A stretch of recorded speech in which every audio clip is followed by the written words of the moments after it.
नमस्कार, नेहा की आवाज चैनल पर आपका स्वागत है। हमारी आज की कहानी है पिता का तमाचा। चूल्हे में कोयले की अंगीठी में माँ रोटियां सेंक रही थीं। बाहर आंगन में ठंडी बयार बह रही थी। ऐसे में दोनों भाई और छोटी बहन चूल्हे के पास ही खाना खाने बैठ गए। तभी बड़ा बेटा राजन बोला, बस माँ, अब मुझे भूख नहीं है, मेरे लिए और रोटी मत बनाना। तभी माँ बोली, अरे जवान शरीर है, खाना नहीं खाएगा तो काम कैसे करेगा। अब तुम दोनों भाई शहर जा रहे हो तो अपना ख्याल तुम्हें खुद ही रखना पड़ेगा। हाँ माँ, तुम चिंता मत करो, हम कोई दूध पीते बच्चे नहीं हैं। इतना कहकर राजन उठकर लौटा लेकर हाथ धोने लगा और कमरे में जाकर शहर जाने की तैयारी करने लगा। 2 दिनों के बाद गांव की मिट्टी में पले बड़े राजन और आकाश अब गांव से दूर शहर चले गए। गांव में उनका पुश्तैनी मकान था जिसमें उनके माता पिता और बहन रह गए थे। राजन बहुत ज्यादा पढ़ा लिखा तो नहीं था, लेकिन उसकी चालाकी के सामने अच्छे अच्छे पढ़े लिखे भी पानी भरते थे। छोटा भाई आकाश भी ग्रेजुएशन पास करके उसके साथ ही शहर चला आया। राजन ने कुछ महीनों तक ठेकेदारों के साथ इलेक्ट्रिशियन का काम किया। धीरे धीरे वह इस धंधे की बारीकियां सीख गया और फिर उसने एक दिन ठेकेदारी का लाइसेंस बनवा लिया। देखते ही देखते वह अव्वल दर्जे का ठेकेदार बन बैठा। राजन को बिजली विभाग में बड़े बड़े ठेके मिलने लगे और उसकी पहुंच शहर के बड़े बड़े लोगों तक हो गई। उधर आकाश भी कम नहीं था, पढ़ाई में शुरू से ही होशियार था। शहर आकर उसने ट्यूशन पढ़ाने का काम शुरू किया और धीरे धीरे उसे ऐसी सफलता मिलने लगी कि उसने अपना एक इंस्टीट्यूट खोल लिया जिसमें वह अच्छा कमाने लगा। अब दोनों बेटे गांव में अपने माँ बाप के पास भी थोड़ा बहुत रुपया पैसा भेज दिया करते थे। अपने दोनों बेटों को अपने पैरों पर खड़ा देख रामानंद जी का सीना गर्व से चौड़ा हो जाता था। अब उन्होंने बड़े चाव से अपने बड़े बेटे के लिए रिश्ता ढूंढना शुरू कर दिया। एक जगह बात बन गई। लड़की बहुत ही संस्कारी थी। जन्म कुंडली मिलाई गई तो पंडित जी बोले, सारे गुण मिल रहे हैं जजमान, अब तो छठ मंगनी पट ब्याह कर दीजिए। फिर रामानंद जी ने बड़े उत्साह से अपने बेटे राजन को फोन किया। लेकिन छोटे से गांव में रहने वाला राजन शहर आकर इतनी जल्दी तरक्की कर गया कि उसकी हवा भी बदलने लगी। राजन तो शहर में जाकर शहर के रंग में ही रच बस गया था।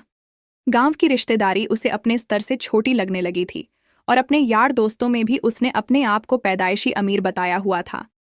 जैसे ही उसके पिता ने फोन पर उसके रिश्ते की बात बताई तो राजन बौखला उठा। पिताजी, मुझे बिना बताए आपने मेरे लिए रिश्ता कैसे ढूंढ लिया? मेरी एक बात ध्यान से सुन लीजिए कि मैं गांव की लड़की से शादी बिल्कुल भी नहीं करूंगा। ऐसा कहकर राजन ने फोन पटक दिया। बेटे द्वारा कही गई बातों पर रामानंद जी को बिल्कुल भी यकीन नहीं हो पा रहा था। यह बातें सुनते ही उन्होंने अपना माथा पकड़ लिया। परिवार में किसी की समझ में नहीं आ रहा था कि आखिर राजन की बुद्धि इतनी भ्रष्ट कैसे हो गई। क्या उसे अपने माँ बाप की इज्जत की कोई परवाह नहीं है? जैसे तैसे 2-3 दिन बीते, लेकिन माँ बाप के दिल को चैन नहीं था। आखिरकार माँ का मन नहीं माना और उसने राजन के पिता से कहा, अजी, एक बात कहूं, आप एक बार राजन को मनाने के लिए उसके पास शहर क्यों नहीं चले जाते? तभी रामानंद जी बोले, राजन की माँ, सोच तो मैं भी यही रहा था, लेकिन क्या करूं, जेब में पैसा नहीं है।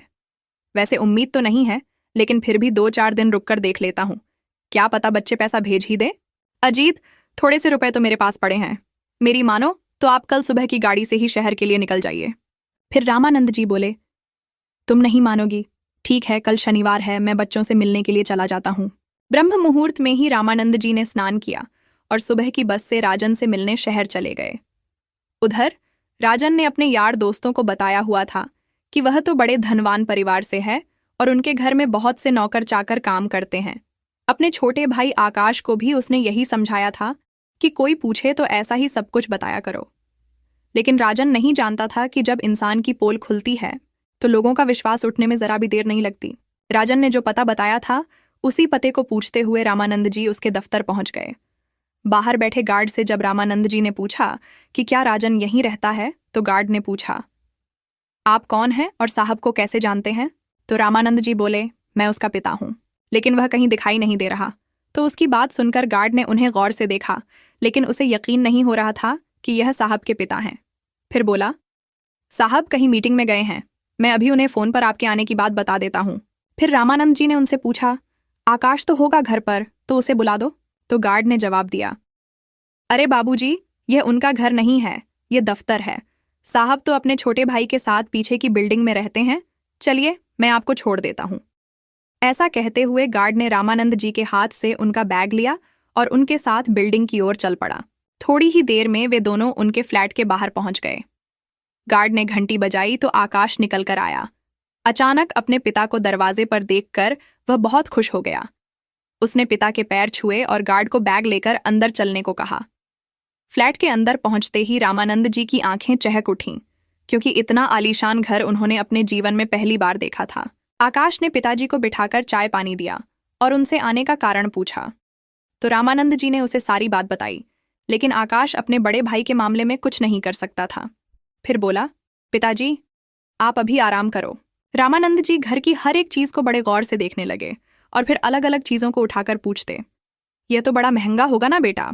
तो आकाश हंसते हुए कहने लगा, पिताजी नहीं, कुछ खास महंगा नहीं है। रात के 8 बज चुके थे।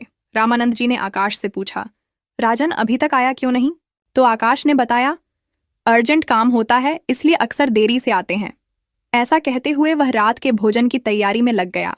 फिर रामानंद जी ने अपने बैग से माँ के हाथ के बने खाने का सामान निकाला, पकवान आकाश को दिए और कहा, तेरी माँ ने ये देसी घी की पिनियां बनाकर भेजी हैं, तुम दोनों को बहुत पसंद है ना? तो आकाश बड़े अनमने ढंग से थैला पकड़ते हुए बोला, क्या पिताजी खामखाह गांव से इतना बोझ ढोकर ले आए? अब हम लोग ये चीजें नहीं खाते। आकाश की बात सुनकर पिता का चेहरा फीका पड़ गया। उसकी बातों से ऐसा लग रहा था कि जैसे बेटों का गांव से नाता बिल्कुल ही टूट गया हो। बेटा, मैंने तो मना किया था, लेकिन तुम्हारी माँ है ना, अपने बच्चों की चिंता रहती है। उसे बड़ी चिंता रहती है कि शहर में ये चीजें कहाँ मिलती होंगी, इसलिए ले आया। इतना कहकर रामानंद जी कपड़े बदलने चले गए और बनियान और धोती पहनकर बरामदे में टहलने लगे। जब आकाश ने अपने पिता को इस हालत में देखा तो वह तुरंत दौड़ता हुआ आया और कहने लगा, पिताजी आपने ये क्या कपड़े पहन लिए हैं? ये शहर है, आपका गांव नहीं। आप अभी के अभी अंदर आइए। अगर किसी ने देख लिया तो कहेगा कि ना जाने कौन से गवार और देहाती को फ्लैट में ठहराया हुआ है। आकाश की बात सुनकर रामानंद जी से रहा नहीं गया और वे बोले, तो क्या हुआ बेटा, गवार या देहाती कह देगा तो इसमें मेरी शान तो नहीं घटेगी ना? हम लोगों ने तो जीवन भर मेहनत मजदूरी करके तुम्हें पाल पोस कर बड़ा किया है, और आज तुम 2 पैसे क्या कमाने लगे हो? तुम्हें अपनी शान की इतनी परवाह हो गई? यह कहकर रामानंद जी कमरे में आ गए। कमरे में पहुंचते ही आकाश ने उनके बैग में से उनका कुर्ता पजामा निकाल कर दिया और बोला, पिताजी आप तो ऐसे ही नाराज हो रहे हैं, आप ये कपड़े पहनिए और इत्मीनान से टहल लीजिए। थोड़ी देर में भैया भी आ जाएंगे, और यदि उन्होंने यह सब देख लिया होता तो आज मेरी भी खैर नहीं थी। अच्छा, तो अब मुझे मेरे ही बेटे का डर दिखाएगा। देख बेटा, तुम्हारी तरह पढ़ा लिखा तो मैं नहीं हूं, लेकिन फिर भी तुम्हारा बाप हूं, और इस रोक टोक को मैं आज भी सहन नहीं करूंगा। यह बात सुनकर आकाश को अपनी बातों पर शर्म आने लगी। वह बोला, गलती हो गई पिताजी, चलो छोड़ो इन बातों को, आप हाथ मुंह धो लीजिए, मैं खाना लगाता हूं। रामानंद जी हाथ मुंह धोकर बाथरूम से बाहर आए तो पूछने लगे, बेटा इस घर में मंदिर कहाँ है? मुझे संध्या पूजन करना है। तो आकाश बोला, पिताजी वह सामने वाला पर्दा हटाइए। जैसे ही रामानंद जी ने पर्दा हटाया, सड़क के दूसरे किनारे एक विशाल मंदिर नजर आ रहा था। तो रामानंद जी ने पूछा, बेटा क्या तुम घर में पूजा पाठ भी नहीं करते? नहीं पिताजी, यहीं से हाथ जोड़ देते हैं, इतना तो समय भी नहीं मिलता। फिर रामानंद जी ने कहा, बचपन से तुम्हें हमने यही सिखाया था कि सुबह नहा धोकर सबसे पहले भगवान की पूजा करनी चाहिए, लेकिन शहर में आकर तुम्हारी बुद्धि तो एकदम भ्रष्ट हो गई है। उसी समय आकाश ने फ्रिज का दरवाजा खोला। फ्रिज में दूर से ही रामानंद जी को अंडे रखे नजर आ गए। उसी समय उनके मुख से निकला, हे भगवान, मेरा तो धर्म ही भ्रष्ट हो गया, अब तुम लोग अंडे भी खाते हो? मैं तो इस घर में भोजन का एक निवाला भी नहीं खाऊंगा। यह बात सुनते ही आकाश परेशान हो गया। उसने फटाफट से अंडे उठाकर बाहर फेंक दिए और फिर अच्छी तरह से हाथ मुंह धोकर आ गया और बोला, पिताजी मैंने सब फेंक दिया है, अब तो खाना खाएंगे ना? तभी रामानंद जी बोले, तुम लोग शहर में आकर अपनी मर्यादा ही भूल गए हो। अपने धर्म के संस्कारों में रहना एक अच्छे इंसान की पहचान है। रात के 10 बज चुके थे, लेकिन राजन अभी तक घर नहीं पहुंचा था। जब रामानंद जी ने उसके बारे में पूछा तो आकाश ने बताया, भैया तो कभी कभी 2 बजे तक घर पहुंचते हैं और ज्यादा देर हो जाए तो ऑफिस में ही रुक जाते हैं। फिर रामानंद जी ने कहा, क्या वह दारू भी पीता है? इस बात पर आकाश की नजरें नीचे झुक गईं और फिर बात पलटते हुए बोला, आप खाना खा लीजिए, ठंडा हो जाएगा। टेबल पर लगाऊं या बिस्तर पर खाएंगे? तभी रामानंद जी ने जवाब दिया, बेटा मैंने सोचा था कि बहुत दिनों के बाद बेटों से मुलाकात हो रही है तो एक साथ बैठकर भोजन करेंगे। लेकिन तेरे भाई को तो अपने पिता से मिलने की फुर्सत भी नहीं है। मेरे लिए रसोई घर में ही चटाई बिछा दे, मैं यहीं बैठकर 2 फुलके खा लूंगा। आकाश ने तुरंत वहां चटाई बिछाकर अपने पिताजी के लिए गरम गरम भोजन परोस दिया। फिर रामानंद जी बोले, बेटा, खाना तो तूने बहुत अच्छा बनाया है, चलो इतना तो सीख लिया तुमने। जी पिताजी, खाने लायक तो बना ही लेता हूं। फिर रामानंद जी ने कहा, आकाश बेटा, मेरी राजन से बात तो करवाना। अपने बड़े भाई से बात करवाने के लिए आकाश ने फोन लगाया। जैसे ही रामानंद जी ने फोन पर उससे बात करने चाही तो उसने फोन काट दिया। फिर रामानंद जी बोले, ठीक है बेटा, आज तक सुना ही था कि बाप बड़ा ना भैया, सबसे बड़ा रुपया, आज देख भी लिया। उन लोगों ने रात के 12 बजे तक राजन का इंतजार किया। फिर अचानक रामानंद जी खड़े हुए और अपने छोटे बेटे आकाश से बोले, बेटा, ऐसा भी क्या काम है तेरे बड़े भाई को जो वह आधे घंटे के लिए भी अपने बाप से मिलने नहीं आ सकता? मुझे उसके पास ही ले चल। ऐसा कहते हुए रामानंद जी अपनी धोती पहनने लगे और बोले, वह बड़ा आदमी हो गया है तो मैं ही उस लाड साहब से मिल आता हूं। जहां इतनी दूर आ गया हूं तो थोड़ी दूर और सही। आकाश को समझ नहीं आ रहा था कि वह क्या करे। सोचने लगा कि इस समय भैया होश में तो होंगे नहीं, मुझे तो भला बुरा बोलेंगे ही, और अगर पिताजी ने उन्हें इस हालत में देखा तो अनर्थ ही हो जाएगा। उसके सामने कुआं था और पीछे खाई। आखिरकार वह अपने पिता के साथ अपने भाई के दफ्तर पहुंच गया। दफ्तर के बाहर पहुंचते ही उसने अपने पिताजी से कहा, पिताजी, आप भैया से कुछ मत कहना, नहीं तो आज बहुत बड़ा बवाल हो जाएगा। वैसे तो शराबी लोगों के मुंह लगना भी आपकी शान के खिलाफ है। अब आपकी इज्जत आपके हाथ में है। लेकिन रामानंद जी को समझ में नहीं आ रहा था कि आखिर आकाश उनसे यह सब बातें क्यों कह रहा था। क्या मैं नादान हूं या फिर कोई बाहर का व्यक्ति हूं? ऐसा सोचते हुए रामानंद जी ने दरवाजा खटखटाया। अंदर से राजन ने दरवाजा खोला और अपने पिता रामानंद जी को देखते ही गुस्से से चिल्लाया, कौन है आप? इस समय मेरे दफ्तर के बाहर क्या कर रहे हैं? तभी आकाश बोला, अरे भैया, आप ये क्या कह रहे हैं? पिताजी गांव से आपको मिलने आए हैं। पिताजी? अरे किसके पिताजी हैं? ये हमारे पिताजी तो गांव के सबसे रईस व्यक्ति हैं। ये गवार मेरे पिता नहीं हैं। मुझे तो लगता है शराब मैंने पी है और नशा तुझे हो गया है। राजन को ऐसी स्थिति में देखकर रामानंद जी का गुस्सा 7वें आसमान पर चढ़ गया। उन्होंने कड़कती आवाज में बोला, अरे बेशर्म, शराब का नशा इतना हो गया कि अपने बाप को भी नहीं पहचानता। उनकी जोरदार आवाज सुनकर अंदर से 2 और नौजवान भी बाहर दरवाजे पर पहुंच गए और आकाश से पूछने लगे, कौन है ये बूढ़ा गवार और रात में ठेकेदार साहब को परेशान क्यों कर रहा है? उनकी यह बात सुनकर रामानंद जी को और गुस्सा आ गया। वह बोले, क्या तुम्हारे माँ बाप ने अपने बड़ों से बात करने की तमीज नहीं सिखाई? अपने पिता तुल्य इंसान से ऐसी अभद्र भाषा में बात करते हो? पर तुमसे क्या शिकायत, जब अपना ही सिक्का खोटा हो तो दूसरों से क्या कहना। दरअसल राजन के यार दोस्तों को तो यही मालूम था कि उसके घर वाले बहुत रईस हैं, इसलिए उन्होंने सोचा कि यह शायद राजन के नीचे काम करने वाला कोई मजदूर होगा।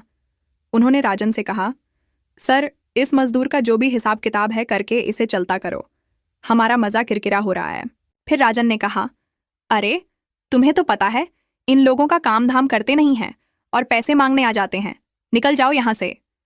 ये सुनकर रामानंद जी गुस्से से आग बबूला हो गए और बोले, नालायक, बेशर्मी की भी हद होती है। 4 पैसे क्या आ गए तेरे पास? अपनी औकात ही भूल गया। इतना सुनने की देर थी कि राजन गुस्से से तमतमाता हुआ अंदर गया और 5 पैसों की 2 गड्डियां लेकर आकाश के हाथ में थमाते हुए कहा, यह लो और दफा कर दो इन्हें मेरे सामने से। ऐसा कहकर वह जैसे ही दरवाजा बंद करने लगा तो रामानंद जी ने उसका गिरेबान पकड़ लिया और बोले, लानत है तेरे ऐसे नोटों पर। तू बड़ा आदमी तो बन गया, लेकिन एक बात कान खोलकर सुन ले, आज से न मैं तेरा पिता हूं और न तू मेरा बेटा। ऐसा कहते हुए उन्होंने आकाश के हाथ से वो नोटों की गड्डियां छीनी और राजन के चेहरे पर दे मारी और सीधा फ्लैट की ओर निकल गए। आकाश भी पीछे पीछे चल दिया। घर जाते ही अपना सामान पैक करते हुए बोले, बस आकाश बेटा, अब मैं इस नर्क में एक पल भी नहीं रहूंगा। फिर आकाश बोला, पिताजी, इसलिए मैंने आपको वहां जाने से मना किया था। उनकी ऊंची सोसाइटी के लोगों में उठना बैठना है और पैसा अच्छे अच्छों को बदल कर रख देता है। लेकिन पिताजी, आप इस समय घर लौटकर मत जाइए, सुबह होते ही मैं आपको बस में बैठा दूंगा। रामानंद जी को खुद पर ही बहुत ज्यादा गुस्सा आ रहा था कि आखिर मैं यहां आया ही क्यों और अब जाकर अपनी पत्नी को क्या जवाब दूंगा। यह सोचकर रामानंद जी फूट फूट कर रोने लगे। फिर अपने पिता को सहारा देते हुए आकाश ने कहा, पिताजी, शराब पीकर आदमी विवेक खो देता है। देखना, भैया को अपनी गलती का एहसास जरूर होगा। फिर रामानंद जी बोले, आज से मेरा और उसका नाता खत्म हो गया है। तेरे कहने पर मैं रात में यहाँ रुक गया हूँ, लेकिन सुबह होते ही मुझे 6 बजे की बस में बैठा देना। आकाश ने सोचा, चलो पिताजी, अभी तो मान गए, सुबह तक क्या पता उनका गुस्सा कुछ कम हो जाए। इसके थोड़ी देर बाद वे दोनों सो गए। रात भर रामानंद जी करवट ही बदलते रहे। सुबह 5 बजे बेल बजी तो आकाश की नींद खुली। उसने गेट खोला तो राजन दरवाजे पर खड़ा था। दोनों भाई अंदर आ गए। रामानंद जी की नींद तो पहले ही खुल चुकी थी। वह नहा धोकर अपने गांव जाने की तैयारी कर रहे थे। भाई, पिताजी कहाँ हैं? राजन ने आकाश से पूछा। आकाश ने जवाब दिया, भैया, आपने जैसा रूप कल उन्हें दिखाया है, आपको क्या लगता है कि अब वे यहां रुकने वाले हैं? वे गांव जाने के लिए तैयार हो रहे हैं। तब राजन ने कहा, आकाश, कल शराब के नशे में मैंने पिताजी को न जाने क्या क्या कह दिया। मुझे ऐसा नहीं करना चाहिए था। अब मेरी समझ में नहीं आ रहा कि मैं पिताजी से किस मुंह से बात करूं। फिर आकाश ने कहा, जब आपको मालूम पड़ गया था कि पिताजी आए हैं, तो कल इतनी शराब पीने की क्या जरूरत थी? पिताजी पहली बार यहां आए थे और आपने उन्हें इतना अपमानित कर दिया। राजन ने जवाब दिया, मुझे पूरी तरह से याद भी नहीं है कि मैंने क्या कहा, क्योंकि मुझे होश ही नहीं था। आकाश ने कहा, भैया, आपके साथ साथ आपके साथियों ने भी पिताजी से बहुत बुरा सलूक किया। मुझे तो आपकी आदतों का पता है, लेकिन पिताजी को यह सब मालूम नहीं था। तभी रामानंद जी पूजा पाठ करके बाहर निकले ही थे कि राजन उनके सामने पहुंचा। पिताजी के पैर छूकर जैसे ही प्रणाम करने लगा, रामानंद जी ने उसे घूरते हुए कहा, आप कौन हैं? मैंने आपको पहचाना नहीं। यह सुनकर राजन का चेहरा शर्म से लाल हो गया। उसने अपने पिता के पैर पकड़ लिए और कहा, पिताजी, कल मुझसे मेरी जिंदगी की सबसे बड़ी गलती हो गई। मैंने नशे में न जाने आपको कितना भला बुरा कह दिया। इसके लिए मैं आपसे माफी मांगने आया हूं। रामानंद जी ने कहा, ठेकेदार राजन, बहुत घमंड है तुम्हें अपने पैसों का। बस इतना समझ लो कि कल रात को तुम्हारा बाप रामानंद सदा के लिए मर गया। अब तेरा मेरा कोई संबंध नहीं है। मैं गरीब जरूर हूं, लेकिन तुझ जैसे शराबी से कहीं ज्यादा इज्जत है मेरी। दूर हो जा मेरी नजरों से, नालायक। अब मेरा बेटा केवल एक ही है। ऐसे नालायक बेटे का होना या ना होना एक समान है। रामानंद जी की बातें कठोर जरूर थीं, लेकिन उनमें भी राजन को अपनापन दिख रहा था। वह पिता के पैरों में गिरते हुए बोला, पिताजी, अपने इस नालायक बेटे को सुधारने का केवल एक आखिरी मौका दे दीजिए। अगर दोबारा मुझसे ऐसी गलती हुई तो आपका जूता और मेरा सिर होगा। आकाश इस बात का गवाह है। आज राजन अपने पिता के सामने सिर झुकाए ऐसे खड़ा था जैसे उसके जैसा आज्ञाकारी पुत्र कभी पैदा ही नहीं हुआ था। रामानंद जी ने चाय पी और फिर आकाश से पूछा, सच बताना आकाश, यह कमरा किसका है? आकाश ने कहा, यह कमरा मैंने किराए पर लिया है। भैया तो अक्सर अपने काम से बाहर रहते हैं।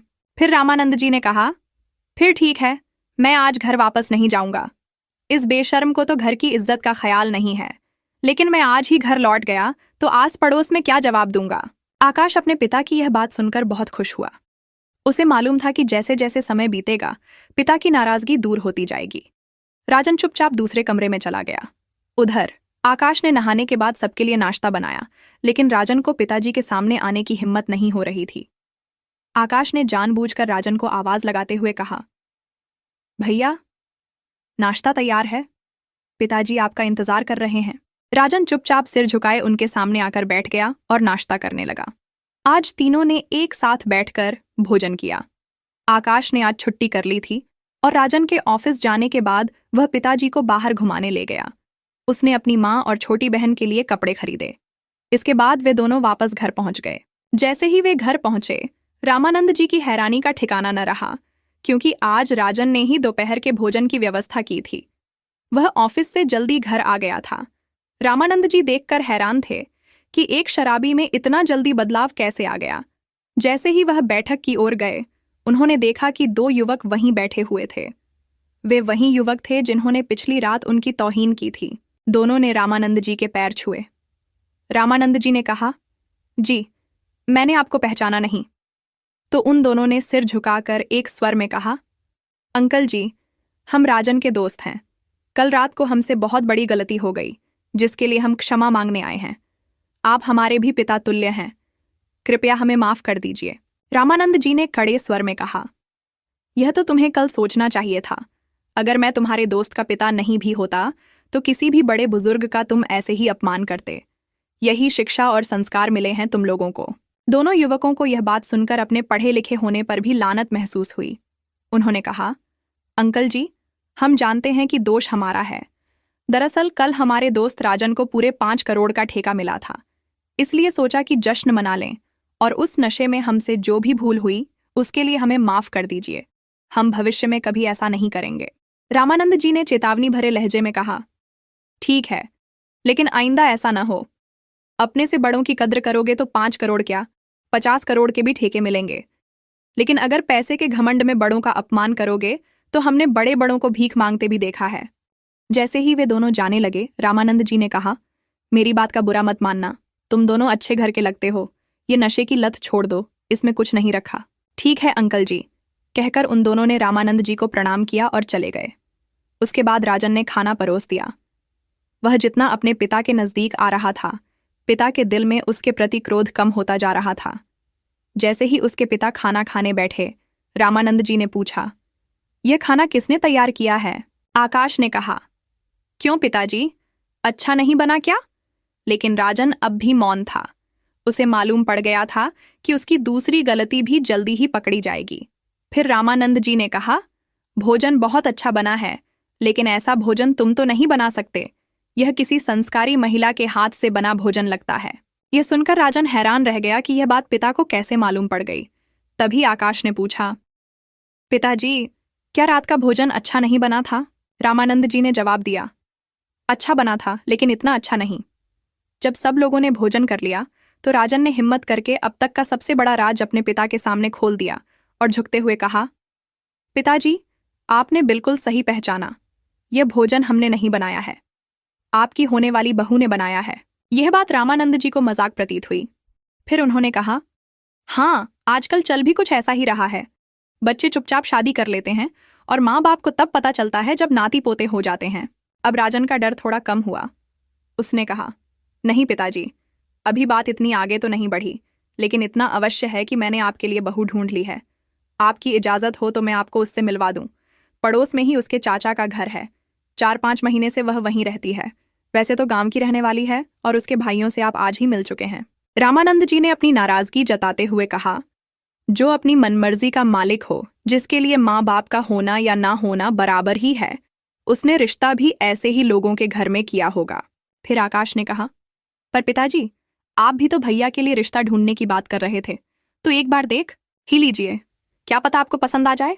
रामानंद जी को यह बात ठीक लगी और मन ही मन सोचा कि आजकल के बच्चों का कुछ भरोसा भी तो नहीं। अगर मैंने ना भी कह दी तो उन्होंने फिर भी शादी कर ली, तो बेइज्जती तो हमारी है। फिर रामानंद जी ने कहा, पहले इससे कहो कि जन्म कुंडली मिलवा ले, फिर बात आगे बढ़ेगी। लेकिन मुझे हैरानी है कि उसके भाई ऐसे शराबी को देखकर भी अपनी बहन की शादी इससे करवाना चाहते हैं। खैर, उनकी मर्जी। इतना सुनकर राजन की सांस, जो अब तक अटकी हुई थी, दिल तक पहुंच गई। फिर राजन ने अपने पिता को लड़की की फोटो दिखाई। रामानंद जी को लड़की जानी पहचानी सी लगी। जब उन्होंने लड़की के बारे में सारी जानकारी पूछी तो रामानंद जी की खुशी का ठिकाना न रहा। संयोग से इसी लड़की के रिश्ते की बात वह राजन के लिए कर रहे थे। रामानंद जी भी एक हफ्ते से इसी रिश्ते को लेकर परेशान थे। घर का तनावपूर्ण माहौल अचानक हंसी खुशी के माहौल में परिवर्तित हो गया। आगे की बात अब मैं खुद ही संभाल लूंगा, कहते हुए रामानंद जी दिल में ढेर सारी खुशी लिए गांव के लिए निकल गए। आपको ये कहानी कैसी लगी? लाइक और कमेंट करके जरूर बताएं और चैनल को सब्सक्राइब करना बिल्कुल न भूलें। मिलते हैं एक नई कहानी के साथ। बहुत बहुत धन्यवाद।